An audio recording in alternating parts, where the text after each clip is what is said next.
There are 4 reasons why you struggle with focus that you don't even know about. And I'm going to give you the exact tactics that will support you with this that I give my clients. I'm an ADHD coach with ADHD. I've been doing this for 22 years. Let's go through this. I'm going to fidget. I hope you don't mind me fidgeting right now. It's my favorite fidget device.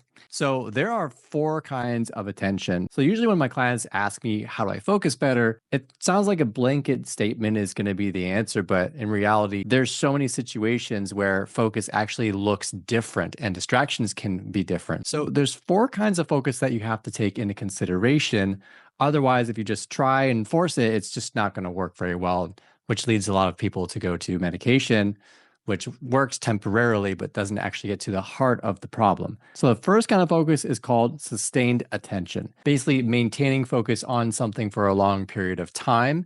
This is the one that's really good with learning a new strategy, learning something, applying yourself to something at work, at school, and even listening in relationships. So essentially, if you can improve sustained attention, you can improve all of those areas. So the second type of focus, selective attention, this is the one that I struggled with a lot when I was younger.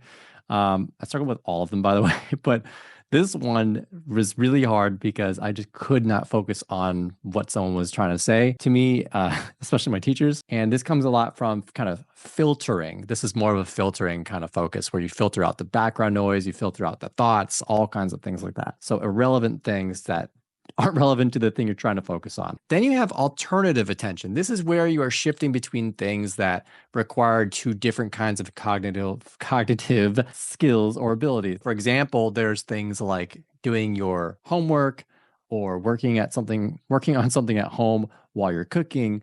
But don't mix it up with the 4th kind, which is divided attention. That's basically more where you're focusing on multiple tasks at once. They don't always have to be necessarily 2 cognitive abilities or 2 different parts of the brain that you're using. Because, for instance, you can wash the dishes while talking to a friend or while listening to a podcast, like right now. Great time to wash the dishes or do laundry because it's a mindless task. You don't really need to think too much when you're doing those things. So I'll actually do a lot of my calls with clients while they're doing their laundry, and we're getting to the habit with them while holding them accountable. And it's actually kind of fun. And then they end up just kind of doing it on their own without me after a week or 2. So what are the underlying causes for these kinds of focus issues? I'm just going to wear these. My 4-month-old has baby glasses. So inattentive behaviors have underlying causes, such as inattention, which can appear like sorry. If you're just listening to the podcast, I just put on very tiny sunglasses. Inattention consists of things like coming off like you don't care. For me personally, a lot of people have told me my whole life, oh, you must be lazy, you must not care. But in reality, for me, I really did, but I just couldn't force it. And see, someone that's neurodiverse has to force it, whereas people that are not don't really have to. So it can come off like carelessness or difficulty tackling a task or forgetting things, which is really, really easy to do when your mind's kind of everywhere. The way I like to describe inattentive ADHD is basically hyperactive ADHD is where you're kind of everywhere. Inattentive ADHD is where you're not everywhere, except in your head. The second underlying cause comes down to sensory processing. So this is where you're kind of, I don't know, not everyone's like this. I'm not really distracted that easily with these kinds of things, but a lot of people are, especially if you have autism, because your sensory awareness is heightened like crazy. And so it's like sounds, sights, things like that, it just kind of makes it difficult to focus. So I have a lot of clients where we just use headphones or things like that. So the third one is actually the most important underlying cause. So the third underlying cause of why you struggle to focus actually comes down to executive functioning issues. This is basically what I train on. This is basically the heart of what we struggle with inattentive ADHD. And it comes down to understanding how to be highly intentional with what we do with our time and how we act and our habits and structure and routine. So I would say most of my clients, we work a lot on tactics and strategies, like action steps, but the vast majority of the things that actually make the difference comes down to mindset and intentionality. Because once you have a good intentionality, now you can go into a tactic and actually be able to successfully pull it off instead of just taking a random action you hope works. So let's get down to how we can improve these things. So it comes with practice. So don't get, overwhelmed by it not working out immediately. Let your expectations go. I'm going to tell you right now, there's probably the number one thing that I see holds people with ADHD back is that we set high, crazy high expectations because we're constantly comparing ourselves to neurotypicals and saying, oh, I need to force it and look like them. But trust me, that is not going to work for you. What's going to work for you is being consistent and letting those expectations totally go and letting yourself explore and discover what actually it looks like to work in a way that works for you.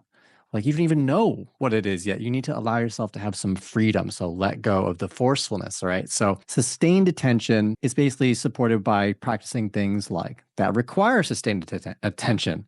So things like word puzzles, things that you can start easy and start with things that are really easy to keep your attention on, hyper focus on, and then challenge yourself little by little more and more. But I would specifically say working on, I'm holding a pen, but it's really just a fidget. I don't have anything to write on. What am I going to write on my computer? So I think it would actually help to read. Reading is really supportive. You can make it fun, make it interesting, give yourself challenges, but you basically want to organize information numerically or alphabetically. That could also support you with that as well. Now, selective attention, I just feel like it's just easier to, I don't know, get rid of those issues, like the background noise, like wear headphones, ask your roommates to be quiet during a time where you are actually dedicating yourself to studying or whatever you got to do. Wear a shirt that says, don't bother me, I'm working and I have ADHD. I actually made a shirt like that and I was selling it, but I was like, you know what? I don't know if people will actually wear this to work. I may put it back up. Comment below if you want me to put that back up. I'm very curious if people would buy that. Then we have alternative switching. So basically just practicing going back and forth from one thing to another. I think it could actually help to do your dishes or laundry, things that don't require thought really at all, movement, even working out sometimes, but you got to count for that. So it's a little harder depending on what it is. But I like to do chores basically while listening to a podcast, subscribing to Master ADHD Now, things like that. There's all kinds of things you could do. You could also organize your space. It's a great time to organize your space while also listening to like an audible, like learning a language or talking to friends, making that your social time while you're doing something with your hands. Now, lastly, we have divided attention. So that's where you just practice dividing your attention between different things. I think that this one is the most fun because you can work on memory games. New York Times has these great games. Oh, by the way, if you struggle with sleep, what am I kidding? You have ADHD, of course you do. That was honestly my biggest struggle is sleep, even today. Well, I'm a new parent, but even before it was still my biggest struggle. So I would suggest highly to do this. This is what I would do. I would go to New York Times word games. They have a bunch of word games. They are so relaxing and challenging and fun and interesting, but not overly stimulating. I would highly suggest just making a rule for yourself where you go to bed. That's the first thing you do to wind down, but then you put it away and then you read a book. Monitor died, but whatever. So basically, memory games, I think, could be really supportive for that. Now, lastly, there are occupational therapy approaches you can try.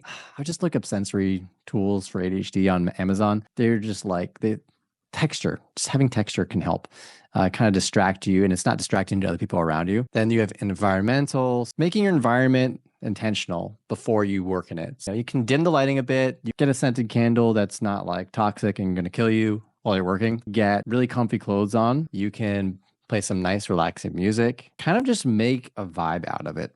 Practicing self-regulation, emotional regulation, so important, probably the most important of all these things, because if you are really good at regulating your emotions, you will focus better. So I would practice journaling. I do things I call walk talks, and I even do them by myself, because I feel like if I can hear myself say something, sometimes I'll realize, you know what, that doesn't actually sound like what I really want.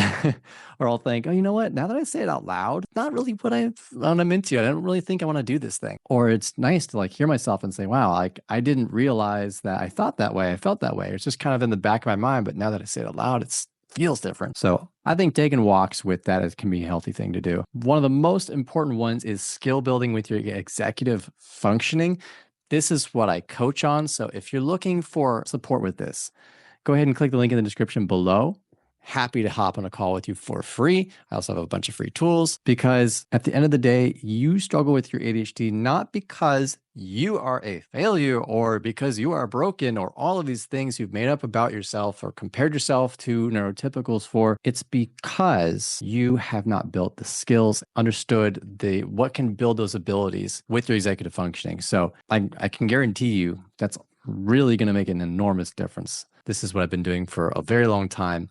And I track the metrics with all of my clients. And literally, we watch the numbers skyrocket. After about the third or fourth session, people have at least doubled their productivity, their executive functioning abilities. And by the eighth session, they've 2 to 10x. Feel free to put me to the test. Come on a call with me and see for yourself. Ask all the questions you want. Happy to answer. And go ahead and like and subscribe. Thank you so much for listening. I love you. This is from your friendly neighborhood ADHD coach with ADHD. Later, neighbors.